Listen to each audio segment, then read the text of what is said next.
Hi everyone, it's Gemma. Welcome back to Pampered Wolf. In this video, we are going to be trying out a whole load of affordable new makeup. Some of it is brand new on the market, some of it is brand new to me. We've got some BeautyBay, some Catrice, some Milani, some e.l.f. Lots to get through today. If you are new here, hi, my name's Gemma. I upload 2 to 3 videos here on YouTube every single week. I'm also on Instagram if you fancy checking me out over there. And I would really appreciate it if you haven't done so already, you click on that subscribe button and also the notification bell so you don't miss any future uploads. Let's get straight in with eyes. So I always like to do eyes first regardless of how much I've spent on my eyeshadow palette. You can get fallout with really expensive palettes as well as really affordable palettes as well. So the first thing I'm going to do is apply an eyeshadow base. Super important if you don't want your eyeshadow to crease and if you want the shade to actually last on your lid. A lot of people say that their pigmentation of their eyeshadows fades as the day goes on. A lot of that is to do with 1, either the quality of your eyeshadows, or 2, the fact that you're using the wrong eyeshadow base. The one that I'm trying out today is from BeautyBay. Now BeautyBay have released a lot of their own products. They started off with skincare, I believe. They've now moved into makeup. So I'm really excited to try this out on my lids. This is base shade 2 and it's for fair skin tones. I think this will be a really good match for me. They do it in several other shades as well though, so I'm just gonna pop that on my lids. Wow, that's more pigmentation than I was expecting, but I'm pleasantly surprised. Okay, so let's just see how this blends out. Now, the pigmentation of this is actually reminding me of my P. Louise eyeshadow base, which I love. This is cancelling out all my redness. It's cancelling out any of the blueness that comes through from the veins underneath the skin. And hopefully it will provide me with a canvas that all my shadows will stick to. But not too much, because I want to be able to blend them out effortlessly. We'll see.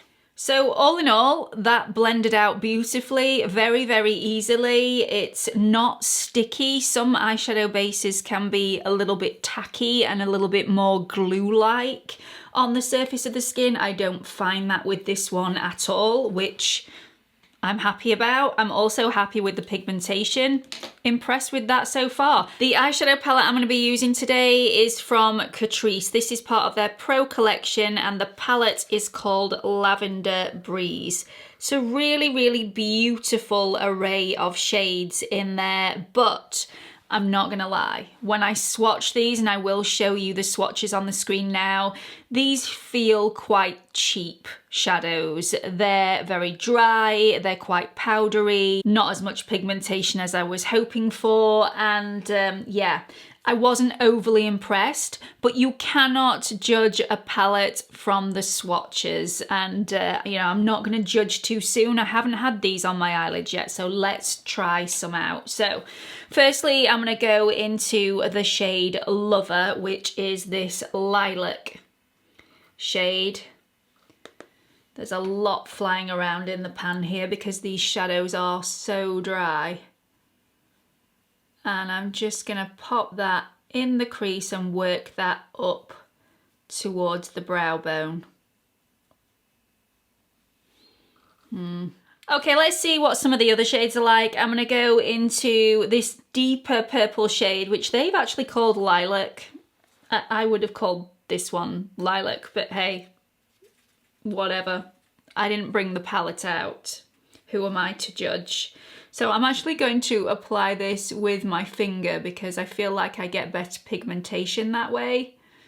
This one is actually quite pretty. It's a slightly wetter, creamier shadow, this one, so much happier with the payoff. Although still not as much pigmentation as I get from a lot of other affordable palettes from, say, Revolution or e.l.f. Then I'm going to take some of the shade Cotton, which is quite another sparkly shade, although it doesn't really seem it on the end of my finger. And I'm just placing that at the bottom just to add a bit of definition. You can't really see that very well.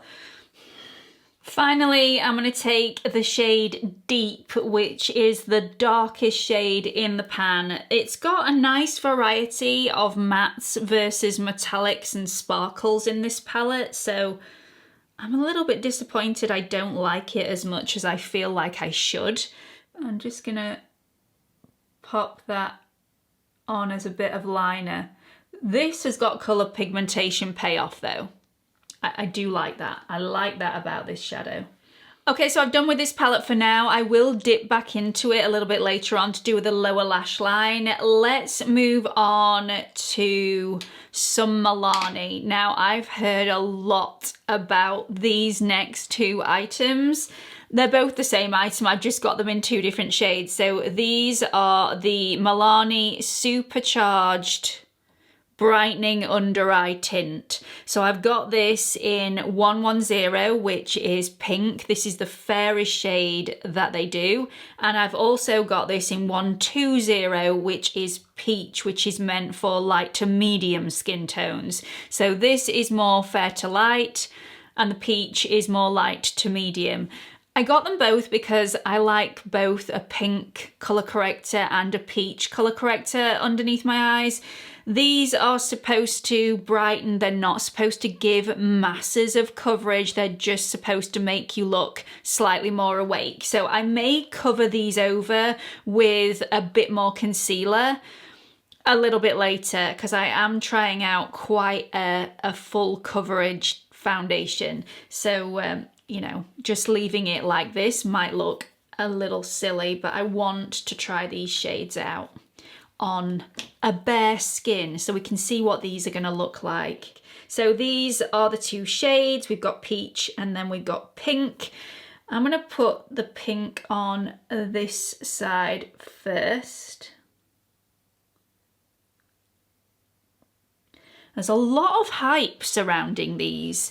Everybody was up in arms about how fantastic they are, and it's taken me this long to actually get my hands on them because they're constantly out of stock. I did try these yesterday, and although I do feel like they are very nice for that no makeup look, I do feel like they are slightly overrated though for all other purposes. They're not, you know, my favourite thing I've ever tried from Milani. I do feel that one is slightly too fair for me though. It works, it's brightening, but it makes me look a little ashy underneath my eyes. So let's try the peach out, which is made for light to medium skin tones. So just a little bit of added info while I'm showing you the different swatches of both of these. These are supposed to instantly illuminate the under eyes with microfine pearls. It's supposed to be 2-in-1 makeup and skincare. This has got hyaluronic acid in here, caffeine and colour correcting pigments. I don't feel like this has any colour correcting capabilities in here whatsoever. It's not got enough pigment in here for me to colour correct. This is very nice for those no makeup days when you just want your under eyes to look a little brighter and your dark circles to look a little bit faded. But as far as anything else goes, I wouldn't put this on first as a colour corrector and then put a concealer over the top because for me, it's just not pigmented enough. Very pleasant though, feels really light underneath the skin. Feels like I've just applied skincare to my skin, which is really, really nice. But yeah, just not a big enough difference for me. Okay, let's move on to foundation. Now I'm keeping all fingers crossed that I am not the only person in the universe that ends up not liking this foundation. That would be bad. Anyway, I've heard some really good things about this foundation. It's supposed to be medium to full coverage, which you all know isn't my thing. It's not my preference, but I'm going to give this one a really good go. This again is from Catrice and it's the True Skin Hydrating Foundation. This has got hyaluronic acid in here, so it's supposed to be a medium to full coverage foundation that is not drying. It's also supposed to be very long wearing. So I've gone for the shade 004, which is Neutral Porcelain, hoping that this is not going to be too dark for me, but you know, I can bronze my neck up if I need. I'm going to pop this on with a sponge just so that I'm not frightened immediately with the level of coverage, which is intense. That is, yeah. It's a lot of coverage. Seems like a decent colour match for me so far. So this does have a scent to it. It smells a little bit like sherbet. I don't think it's unpleasant at all. I quite like the scent. It's not overpowering. I can't smell it now. I just get a little waft of it every now and again. This is really nice. I really like this. This is really blending out beautifully. This is very lightweight, but really good coverage. It actually reminds me of the L'Oreal Infallible Fresh Wear foundation with the way that it feels on the skin, the consistency of the product, and the level of coverage. I feel like this is slightly tightening on my already dry areas, so this may be slightly drying throughout the day. I will update you in a pinned comment at the top of the comment section about how this wears throughout the day, but at the moment I think it looks super flattering on my skin. This isn't sinking into any of my fine lines. It doesn't look cakey around my nose at all. I was very careful how much product I applied to those areas. It's not emphasizing any texture. It's not sat in any pores. Impressed so far. Okay, so I've just applied a little bit of concealer underneath my eyes to brighten everything up. I'm now going to go back into the Catrice Lavender Breeze palette and go into the lilac shade here. Okay, so with a brush, I'm getting absolutely nothing happening with this. This is one of those shades that I think you have to apply with your fingers to get any sort of colour payoff whatsoever. So I've done my brows and my lashes off camera because I don't have any new products to show you there. I persevered with this product and I feel like it paid off. So yes, there are pigmentation issues, some quality issues with this palette, but if you have the time to spare, it's one that I recommend because it's super affordable and it's really pretty. I'm not sure if the pigmentation issues are a problem with just this palette because I have another Catrice palette. This is the Newly Nude eyeshadow palette in 010 and there are no pigmentation issues in this palette. Maybe I'll use this in a different video, but yeah, thoroughly enjoy that palette. This one just takes a little bit extra time, but if you have it, it's lovely. Okay, so I've got a couple of new e.l.f. products to try. I have two shades in the new Putty bronzer, but I also have the Electric Mood palette with lots of creamy goodness in there. So there's a highlighter, there's a couple of blushes, and there's also a bronzer in there as well. I'm going to move on to that in a second, but let's firstly try these Putty bronzers out. Now, if you've seen my previous video when I was trying out a lot of e.l.f. products, I tried out the Putty blushes in that video. If you haven't seen that already, I will link that up here for you. They were just okay. As far as I was concerned, they're a little stiff and waxy for my liking and more difficult to blend, clung in certain areas. So if this is going to be anything like the Putty blushes, which were just okay in my opinion, I don't think I'm going to like this. So I have Feelin Shady, which is the cool toned shade, and yeah, I've already recycled the other packaging. So you're supposed to be able to apply these with clean fingers or with a brush. So I'm going to try it with a brush first. Okay, so there's a little bit of colour payoff. It didn't look like there was any on my brush whatsoever, but there obviously was. So this is definitely not a shade that I would want to use as a bronzer. Definitely wouldn't want to use this on my forehead, for instance, because it's a very shadowy shade, very contoury shade. So extremely cool toned, more grey in colour.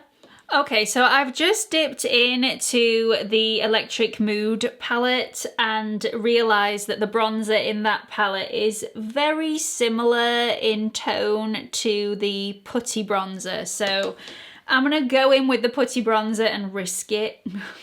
Wish me luck. This is not a shade that I would usually go for, and just see what that's like.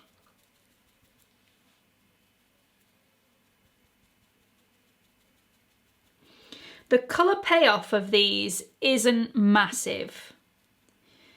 It may be more if you use your fingers, but at the moment I'm finding the colour payoff to be quite weak. I thought this was going to be overly waxy, difficult to blend out. I thought I'd have to drag my skin here, there and everywhere to try and blend this out so that it's smooth and seamless. That has not been the case. So I stand corrected. Let's go into the Electric Mood palette. This is lovely. It's got 2 cream blushes, it's got 1 cream highlight, and then what looks like quite a warm toned cream bronzer as well. So let's go in with the highlighter first and see what that's like. Okay, so this is quite a sticky consistency. Yeah, I don't like that. I don't like that at all. It's left a stickiness to the surface of my skin, and it's actually lifted some of my foundation. I do not like that in the slightest. So let's see if the blushes are anything similar, because if they are, this is going straight in the naughty bin.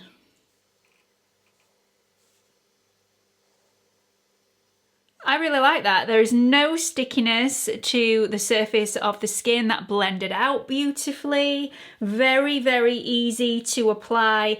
And it's just left that glowing from within colour on the surface of the skin. Just for giggles, let's try this other shade as well. I will put the swatches on the screen for you now. Oh yeah. That just adds a little bit more depth. Really like this. I'd use both of these shades. Very, very pretty. So let's just see what the bronzer does in this palette. I'm just going to put it around the perimeter of my forehead. I know I've already got some product on. This is more pigmentation than the Putty bronzers as far as I'm concerned. Yeah, I like this. I'm just going to add a lick of the NYX Milky Gloss in the shade Cherry Skimmed. That is pretty. It doesn't go as well with my eye look as I was hoping, but I will wear that on other days. It also tastes nice. I don't really know what that tastes of. It's not overpowering, but I like it. So that's the finished look for today. Let me know your thoughts. There are a few products that I am super excited about that I've tried in this video. The first one is the BeautyBay Eyeshadow Base. I think that is amazing value for money for what you get. It's an excellent product. Also really liking the NYX This Is Milky Gloss. I've spoken about that on my channel before, so that's not news to everybody if you watch every single one of my videos. Possibly not this shade for the look that I've done today, but still a really nice product. Loving the Catrice True Skin Hydrating Foundation at the moment. This is the first time I've tried this product, so like I said before, I will leave a pinned comment with my thoughts by the end of the day, just to let everybody know how this is worn and whether I still like it, was it drying, and also really, really liking the e.l.f. Electric Mood Cream Palette. I think that's lovely, apart from the highlighter in there, which I don't. Hope you've enjoyed this video, hope you found it helpful in some way, and I hope to see you all in the next one. Bye everyone.